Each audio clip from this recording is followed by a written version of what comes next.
கிறிஸ்துவில் பிரியமான தேவனுடைய பிள்ளைகளே, ஆண்டவராக இயேசு கிறிஸ்துவின் நாமத்திலே உங்கள் யாவரையும் வாழ்த்தி ஆசீர்வதிக்கிறேன்.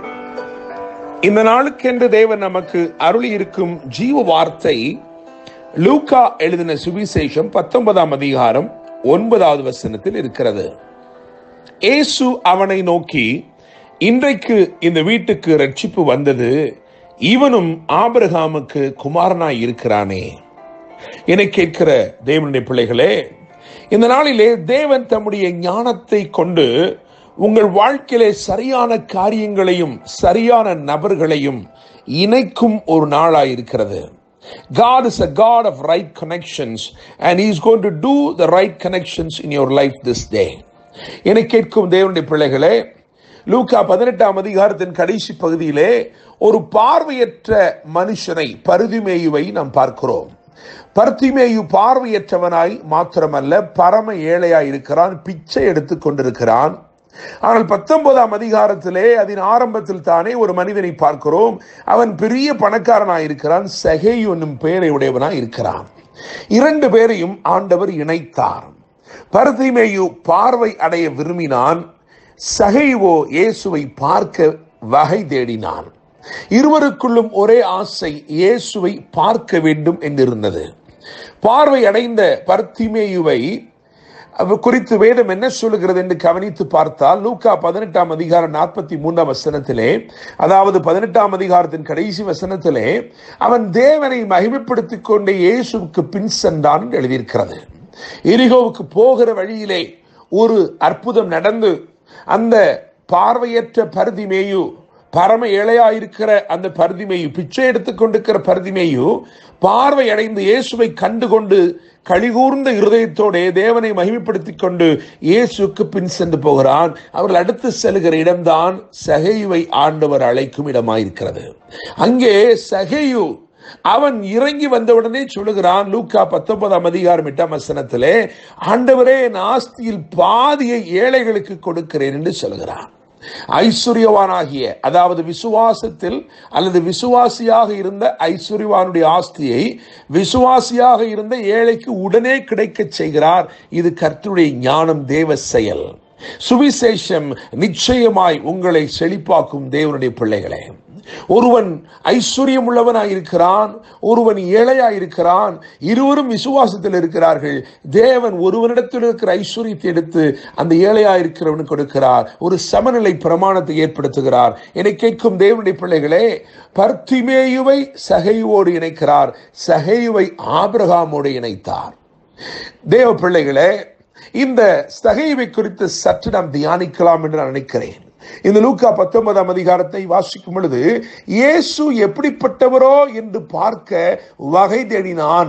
அவன் குள்ளனானபடியினால் ஜனக்கூட்டத்தில் அவரை காணக்கூடாமல் அவர் போகும் வழியில் முன்னாக ஓடி அவரை பார்க்கும்படி ஒரு காட்டுத்தீ மரத்தில் ஏறினான் என்று லூக்கா 19ஆம் அதிகாரம் 3-4 ஆகிய வசனங்களிலே வாசிக்கிறோம்.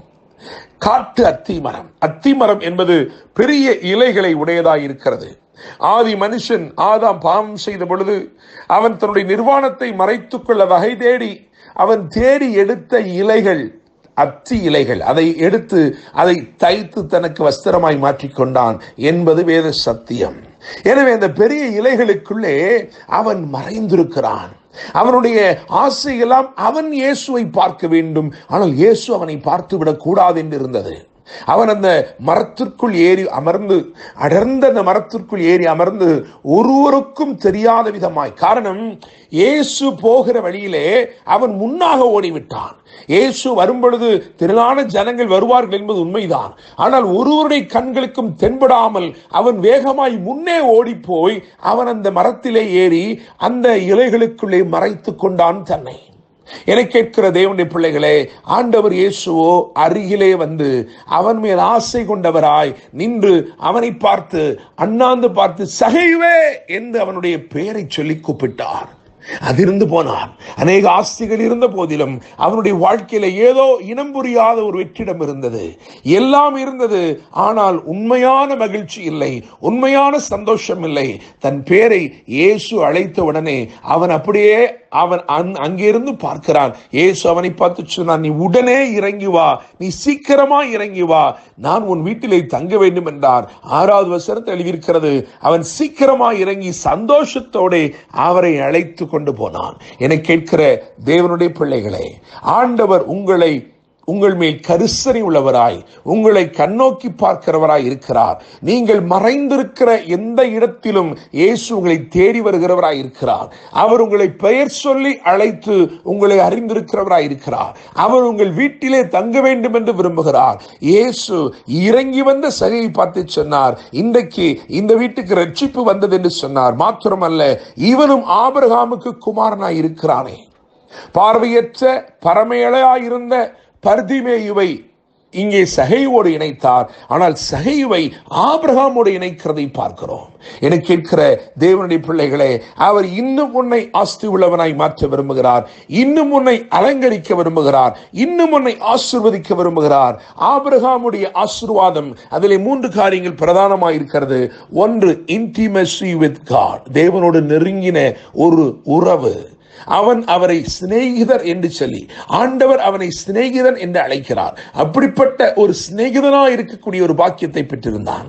அடுத்தபடியாக இம்ப்ரெசிவ் நேம், அவனுடைய பெயர் பெருமைப்படுத்தப்பட்ட பெயராக இருந்தது. கர்த்தரே அதை செய்தார்.